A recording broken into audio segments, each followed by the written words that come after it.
Hey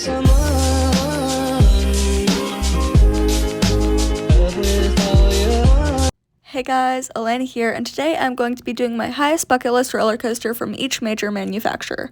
Here are the manufacturers that I'll be covering in today's video: RMC, B&M, Intamin, GCI, Aerodynamics, Gerstlauer, Mach Rides, Vekoma, S&S, and Gravity Group.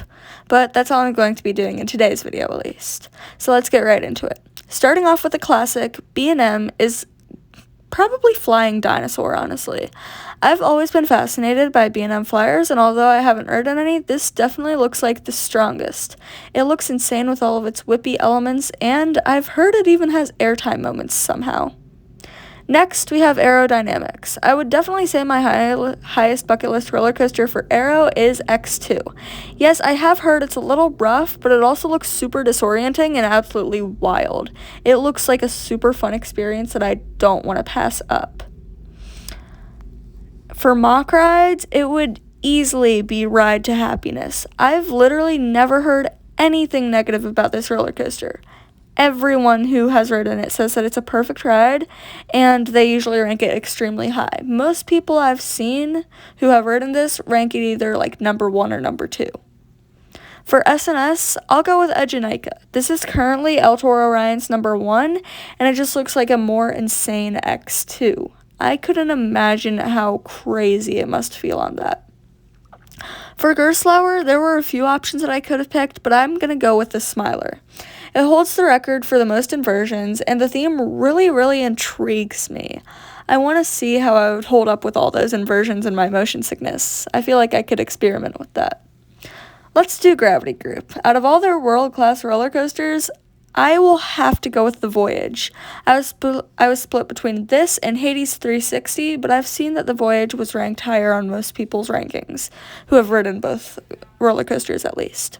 The Voyage just seems like an incredible ride experience that's smooth, forceful, and graceful at the same time. For Vekoma, it's clear. I have to go with Mind Racer at Six Flags Darien Lake.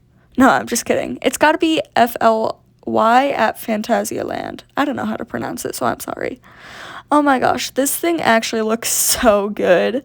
Like, the way that it weaves through inversions and buildings while laying down face first towards the ground looks absolutely insane, and I would love to experience that flying coaster.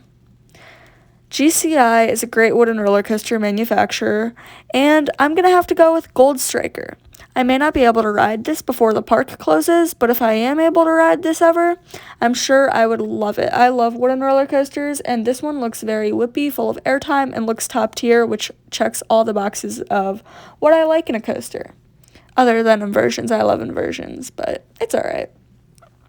Let's get into the final two manufacturers. For RMC, if you've been watching my channel for a little bit, you'd know that it would be Iron Gwazi.